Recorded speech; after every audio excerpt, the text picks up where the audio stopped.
Comment activer le TPM 2.0 sur votre ordinateur? Dans cette vidéo, je vais vous montrer comment activer le TPM 2.0 sur votre ordinateur. Et d'abord, avant cela, comment savoir si son ordinateur est compatible avec le TPM 2.0. Nous allons commencer cette vidéo tout juste après le générique.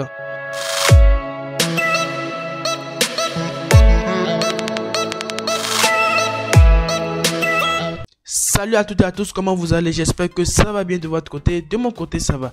Aujourd'hui, nous nous retrouvons dans cette vidéo pour apprendre l'activation du TPM 2.0. Mais avant de commencer cette vidéo, je vous invite à aller regarder mes deux précédentes vidéos qui parlent des nouveautés, comment forcer la mise à jour de Windows 11 en restant sur Windows 10. Les liens sont en description. Alors, comment savoir si son processeur a de puissance TPM 2.0? C'est la question qu'il faut vraiment se poser. Il y a pas mal d'articles qui sont écrits sur internet, pas mal d'articles, Microsoft même en a rédigé.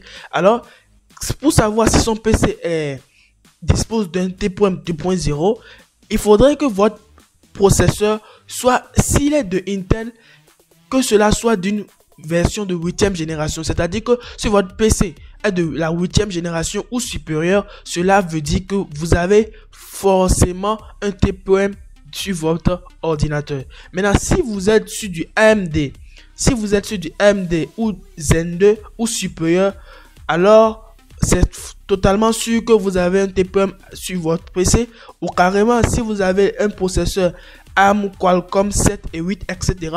c'est tellement sûr que vous avez un TPM 2.0 sur votre ordinateur. Alors, si parmi, je ne vais pas citer tous les processeurs possibles à l'utilisation d'un TPM 0. Alors, je vais vous mettre un article, deux différents articles qui va vous parler des Windows 11 processeurs Intel pris en charge. Il y aura pas mal là de Intel, Celeron, les corps, les cœurs. Vous pouvez aller lire. Si vous trouvez que votre processeur est compatible, votre processeur figure là, alors vous pouvez directement continuer la vidéo. Alors, sinon, si c'est pas le cas, vous attendez la vidéo qui vient prochainement, qui va vous parler de comment forcer l'installation de Windows 11, même si mon TPM n'est pas compatible. Bref, au niveau des AMD, vous avez aussi les AMD, les Athlon, les Ryzen, etc., etc. Il y a pas mal là. Vous regardez si vous êtes compatible, on continue la vidéo. Avant de continuer la vidéo, je vous invite à vous abonner si ce n'est pas encore fait, d'activer la cloche de notification pour ne plus manquer aucune de mes prochaines vidéos et surtout, likez la vidéo. Comment activer le TPM 2.0? Je viens de vous montrer comment vérifier si son PC dispose d'un TPM 2.0. Maintenant, nous allons voir comment l'activer. Je vais vous présenter trois différentes méthodes qui vont vous permettre de l'activer. Si dans ces trois différentes méthodes, cela ne figure pas, alors désolé, vous n'êtes pas compatible en vrai. Ok. La première méthode, c'est de venir au niveau de Windows et de faire paramètres. Voilà. Je rappelle que je tourne actuellement sur Windows 10. Ouais. Vous venez au niveau de mise à jour et sécurité, vous allez attendre un petit peu, vous allez sécurité Windows et vous venez au niveau de sécurité de l'appareil. À ce niveau, très souvent, peut-être, c'est très rare de ne pas remarquer processeur de sécurité. Mais bon, si vous trouvez ça, vous allez cliquer sur détail de processeur de sécurité. Une fois que vous venez à ce niveau, vous allez voir le TP, vous allez vérifier version de spécification 2.0.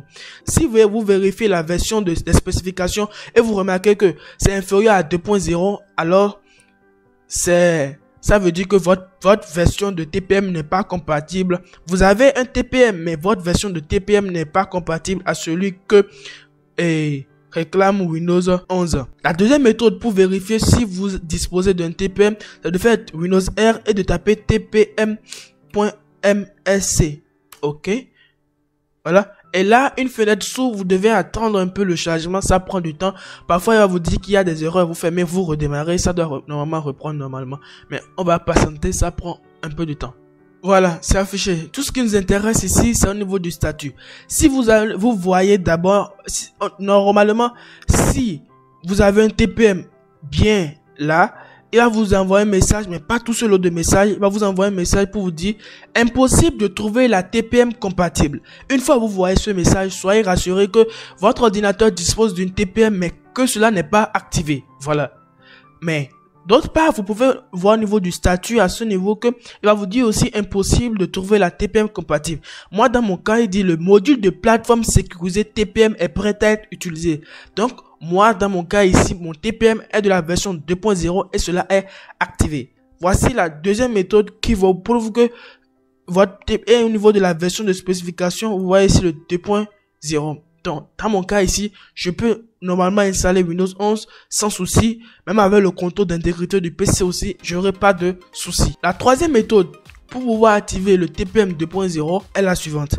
Après avoir vérifié tout cela, etc., vous avez vérifié si votre PC, si votre processeur fait partie des règles pour pouvoir installer Windows 11, c'est-à-dire le type de la génération de votre processeur. Vous avez vérifié par les paramètres, vous avez vérifié par l'éditeur de registre, etc.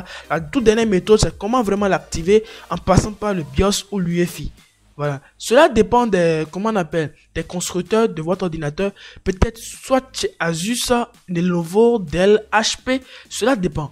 Alors, je vais maintenant éteindre mon ordinateur et démarrer le mode UEFI BIOS de mon ordinateur. Vous allez voir comment l'activer. Moi, j'ai du UEFI de mon côté Intel. Alors chez AMD, il y aura une différence. Je vais vous mettre peut-être un article si je le trouve. Je vais mettre ça là. Ou carrément vous irez sur le site de votre constructeur. Vous posez votre question. Comment activer le TPM. Vous devez normalement voir cela. On se retrouve. C'est en fonction de la touche d'accédage de votre BIOS que vous allez adhérer directement. Une fois que vous trouvez la touche d'accédage de votre BIOS, vous allez cliquer sur cette touche. Peut-être c'est F1, échappe, F12, etc. Pour moi, c'est sur échappe. J'accepte aux différentes touches pour pouvoir cliquer sur la touche nécessaire.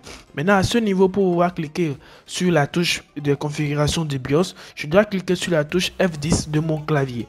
Après avoir cliqué sur la touche F10 de mon clavier, il va faire un petit chargement et il va normalement me démarrer ce petit panneau. Donc, je vais maintenant passer du niveau de sécurité. Je touche la touche de direction et les analogues en haut en bas de mon clavier. Je touche la touche de direction droite. Je vais à droite et je vais au niveau de sécurité. Au niveau de sécurité, un peu en bas, vous allez voir périphérique TPM.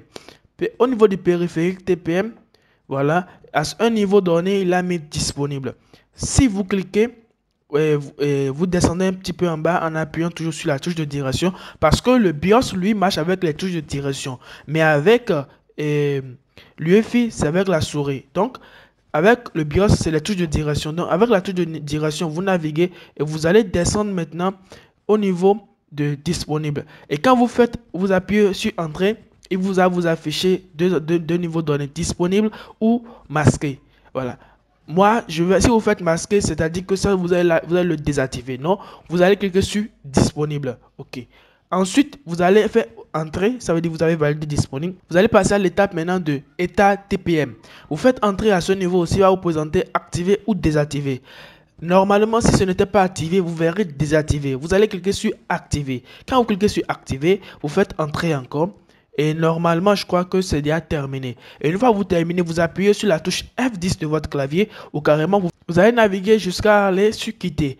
Et il va vous présenter trois différentes options. Enregistrer les modifications et quitter. Ignorer les modifications. Charger les paramètres d'installation par défaut. Quand vous venez de faire des modifications, vous allez cliquer sur enregistrer les modifications et quitter.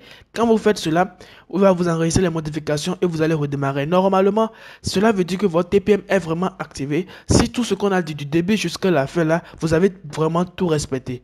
Voilà. Si vous avez vraiment tout respecté, alors vous n'avez pas de souci à vous faire. Votre TPM est vraiment bon. Vous pouvez maintenant passer à la phase d'installation de Windows 11. Vous pouvez démarrer le contrôle d'intégrité et de vérifier maintenant si votre TPM est vraiment activé.